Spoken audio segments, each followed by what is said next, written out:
you like to have party? Yes? You like? Yeah, it's good, isn't it? So, well, let's just do a quick survey. How many of you like to have party? All of you, right? Well, except one or two. How many of you are considered to be, let's say, party animal? Like you like to have party like every day, if you had a choice, like every day, no? So for those of you party animal, like how many, like do you like to have party today? Yes? Well, we'll probably just wait until next week because we have potluck lunch next week, right?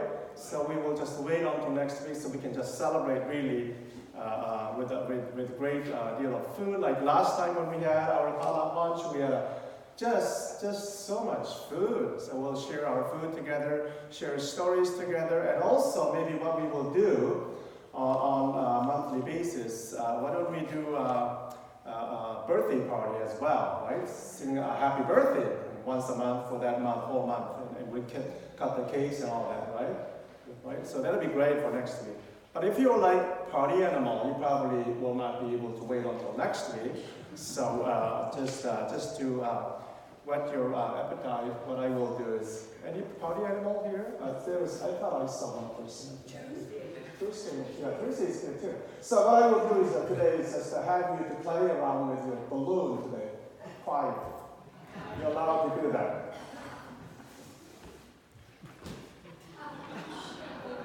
So as long as you don't pop it, that's okay. Just play with that, that's good. Okay.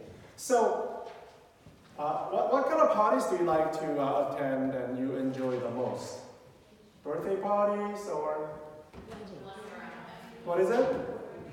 I like weddings. You like what? Weddings. Wedding party, yeah. And a birthday party, anything else? Wine and cheese party, yeah. Anniversary party. What was the most unusual party have you ever attended? A toga party. A toga party. Not very often. All these secrets coming out, right? So let me tell you about the most unusual party that I've ever been to. So it was the party for the wedding breakup party. Wedding breakup party. Wedding breakup party. It was the bride decided not to show up on wedding day, but the groom decided to have party anyway. So it was, I think it was like about 20 some years ago.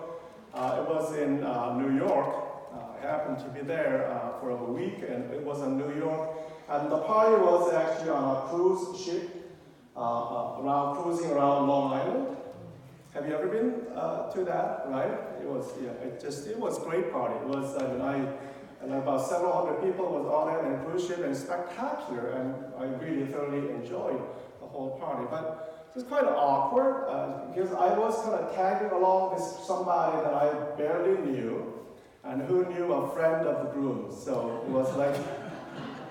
But I had a great time, and a lot of food and a lot of drinks and all of that. But kind of awkward because I didn't really know anybody, and it's the first time that I've ever been to a breakup party, right? So the wedding breakup. I mean, I've been to many wedding banquets, right? But first time I've ever been there. So how do you celebrate wedding breakup party? Like, do you supposed to celebrate? And what do you say to groom?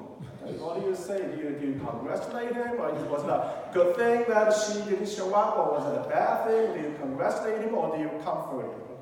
So after several drinks of wine and all that, I was a little bit tipsy, but I wanted to kind of cheer him up, right?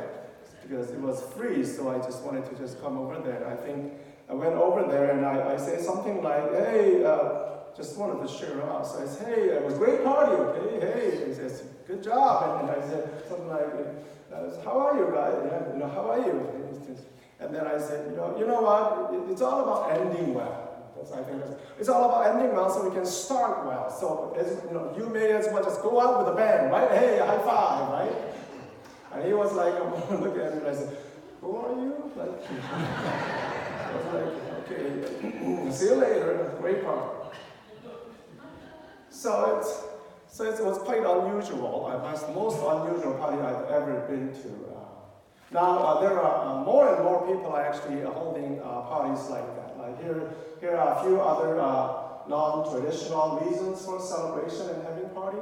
So let me just give you some of the list, okay? It says moving anniversary. It's been over 1 year since you moved into a new apartment or new gated home or new senior home. You didn't cause any trouble with your neighbor or landlord or caretaker or management team. You didn't get evicted. That's an accomplishment. So you invite your friends, break the champagne and cheese and put on Frank Sinatra songs and celebrate all night long. You might get eviction to notice the next day, but that's the next day. You worry about that tomorrow, today, your party. So that's post-spring cleanup party. Show up all the hard work you've done for your annual spring cleaning and have friends over to see your spiffed up house. Some of you do that, right? That's good. Half anything party. It's a half celebration. Yeah, it's your half birthday, half wedding anniversary, half Christmas, half Hanukkah, half anything. Invite your friends over. Christmas in August, right? Sure, why not? New to the city party. That's like the one. This one will make you everyone's favorite person. Invite 5 or 6 friends and have each person invite someone who's moved to the city in the past 6 months. Instead, instant new connection, new friends, and possible relationships. Come to think of it, I think we can throw a party like that here too, right? And then here's another one. It's called Next Level Car Trading Party. You just traded in your old 1972 Lincoln Continental sedan with a brand new Cadillac. Invite your buddies and throw in a garage party to show up your brand new toy, right? Some of you guys do that. So this is my favorite one. It's called the Good Riddance Party. Sometimes just feels right to celebrate something or someone exiting your life. Whether it's a lame friend or property loss or any annoying neighbors finally moving out, this calls for celebration. Invite those who can relish in this welcoming exit in your life. So I have these neighbors in my apartment. Kind of noisy neighbors, right? So I live in an apartment, right? Like one bedroom apartment, 600 square feet, right? It's compact, right? So I have 2 noisy neighbors. Where I live, there are a whole bunch of like young people, like 20s and 30s and 40 something. So kind of noisy, like 2 o'clock or 3 o'clock in the morning, noisy kind of thing. People with a 20 to 30 something, they're like a maximum overdrive, homeowner, sort of thing. So they make a lot of noise, around 2 o'clock in the morning, right? And screaming a lot too. So we were like, it just really woke us up all the time. So we couldn't stand it. Like, we wanted to just woke us up all the time. So what do you do in the case like that? Waking you up like 2 o'clock or 3 o'clock in the morning. They're like screaming.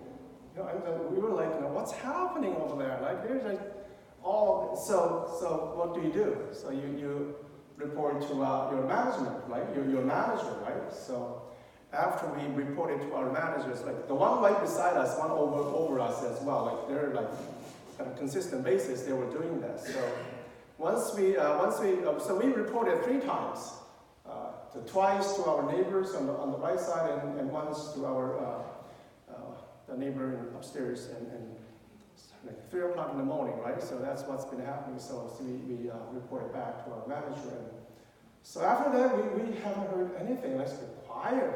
It's very quiet right now. It's kind of silence, right? We were kind of feeling like, did they get evicted? So we were like, we liked it. So we were like, celebration, right? But I just quickly realized that I'm supposed to love my neighbors, not to all of us. So I felt a little bit bad about it, but also, there's nothing in the Bible that says you're supposed to like your neighbor, you're supposed to love your neighbors, but not like your neighbors. So in other words, you need to have a party and celebrations for any kind of occasions. You need to throw in a party and have a great party, whether it's a legitimate party or whether it's like a lame excuse just to have a party. Just any occasions to have party and to celebrate and have fun. I mean, life is party, isn't it? Life is series of parties. We need to enjoy this habit of enjoying a life of party. Jesus enjoyed a life of party. He was in the habit of having great celebration, having great party all the time, right? And as followers of Jesus Christ, we need to emulate his habits, right? Emulate his habits. So today is like last part, and third part of bad habits of Jesus. I've been doing this for the last 2 Sundays, and this will be the last one. Maybe I'll come back later sometime, but this will be the last time for that series, Habits of Jesus Christ. We need to, as a followers of Jesus Christ, we need to emulate the habits of Jesus Christ. And one thing about Jesus Christ is that he really celebrated. He had a great time. He knew how to have party. He knew how to throw in a party. He knew how to bring people into party. Right? And the early church, they were well known for several things, but one of the things that they were well known for was that they were the ones, a bunch of people who actually had a great time together. They gathered every day, and they shared food every day, and they celebrated feasts every day, causing people outside of church to look what's happening over there. People outside, look what's happening. This bunch of guys, they're just having too much fun over there. They're having too much love and too much joy. They're just breaking bread and drinking wine. They're a bunch of party animals over there, right? Bunch of party animals. And there's let's just check it out. What's happening over there? So they joined the whole community. They never left. So their numbers increased every day. Their numbers increased every day. They celebrated. They had a great time together. Jesus enjoyed. And Jesus knew how to celebrate and how to have a party. And he was, if there was paparazzi way back in 1st century, Jesus would have been in many of their photos. He would have been welcomed in any club in town. He was in high demand as a guest. So much so that people, he was considered, why? Because he was considered to be the life of every party. So much so that those people who are less than religious people, they threw in a party for a VIP, VIP event, just invited Jesus over, causing people in a higher institution, the people in the higher places, to label Jesus as party animal. Party animal. Jesus delighted, enjoyed having a great deal of party. Right? In the habit of great party. And he was throwing in a party and able to enjoy. And teaching his disciples and us how to have this living a life of a habit of enjoying a great deal of party. It's the best way. The habit of enjoying a life of party is the best way to breaking the ice. Best way to connect with the people around us. So let's look at us. How about us? How about our Christians and churches, Christian churches? Are we the bunch of people who are really able to enjoy and celebrate this life of party in our lives? Or there seems to be a kind of perception out there from people who are non-Christians, people outside, and perception out there that we Christians and Christian churches are a bunch of stuffy and serious and somber and boring groups of people, right?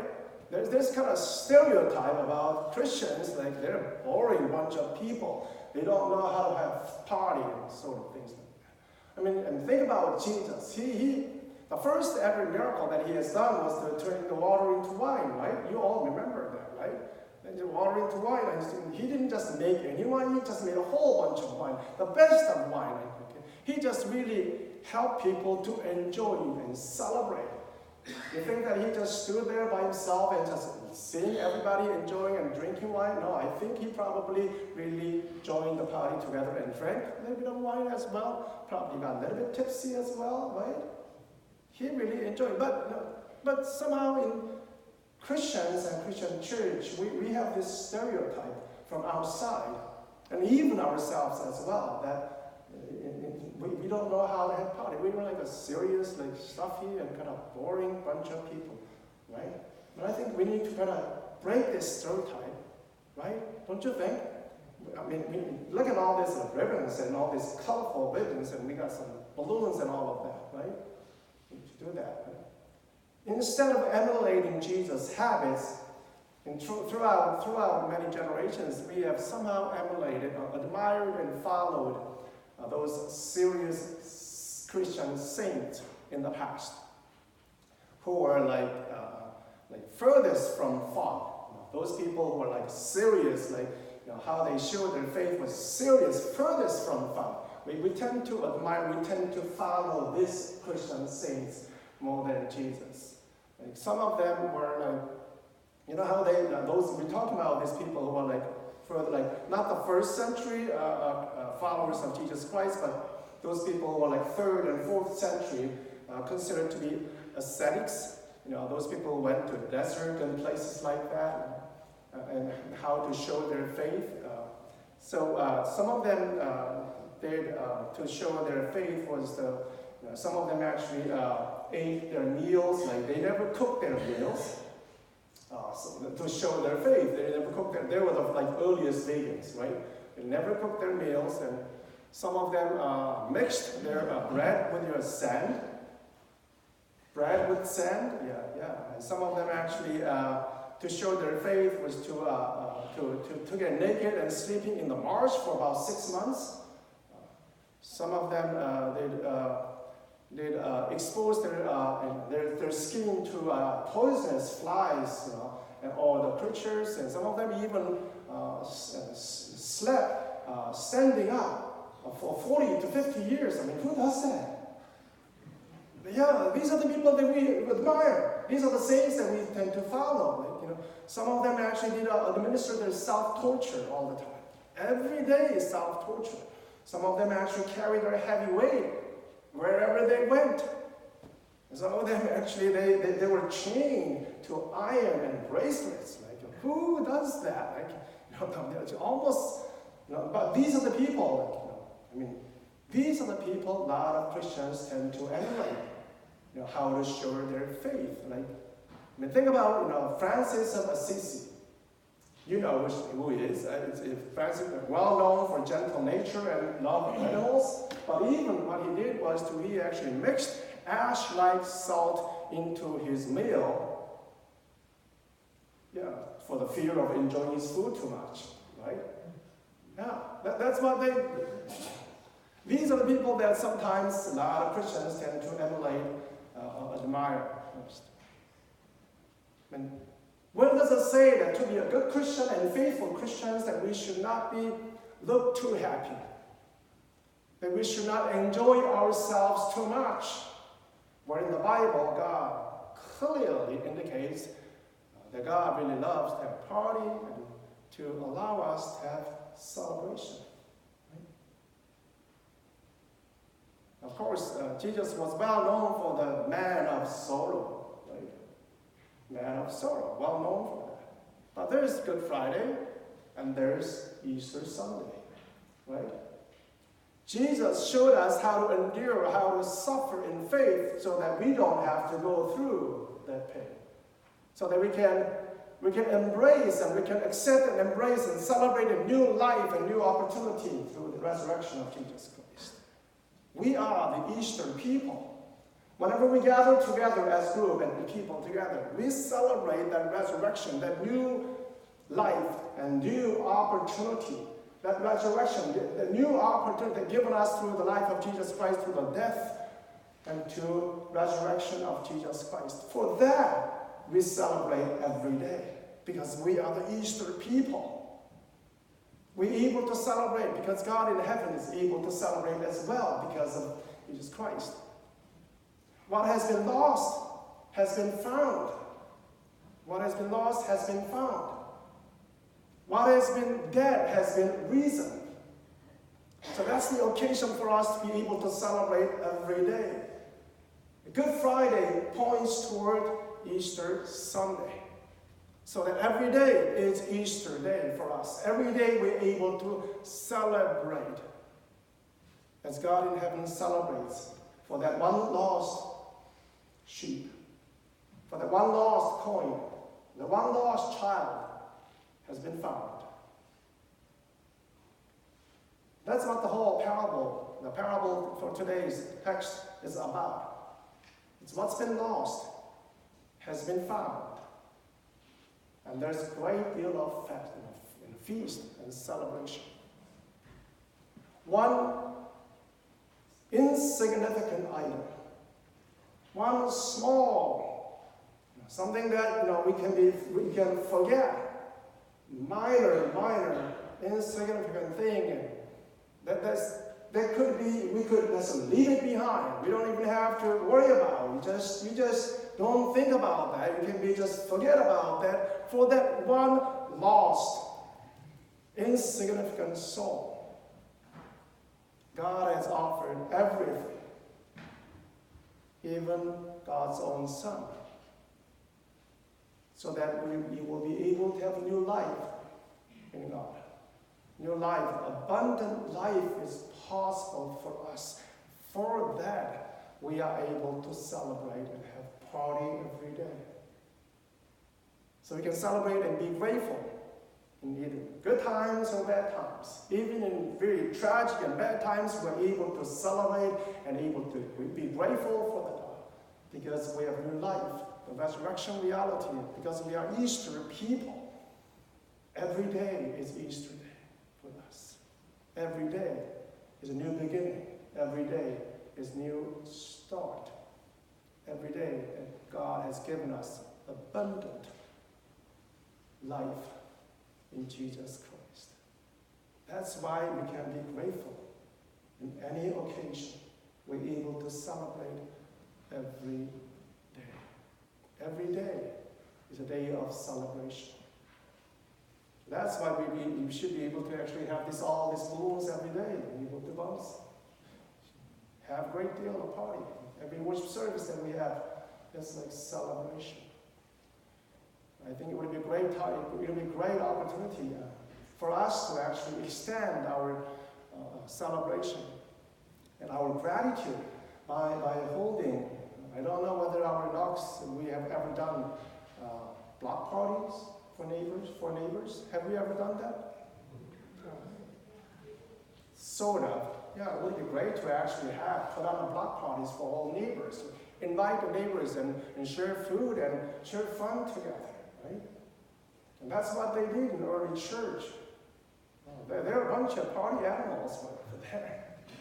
And the people out there say, what is going on over there? And they want to be part of it. And they stayed. Their numbers increased every day. So maybe that's something that we could do in the future, to think about, to show them how we can really celebrate together because we have new life in Jesus Christ. So folks, let's have party. Let's have party, okay? Well, we're going to sing a song today, okay? Which one? Yeah, but before we do that, we will just follow.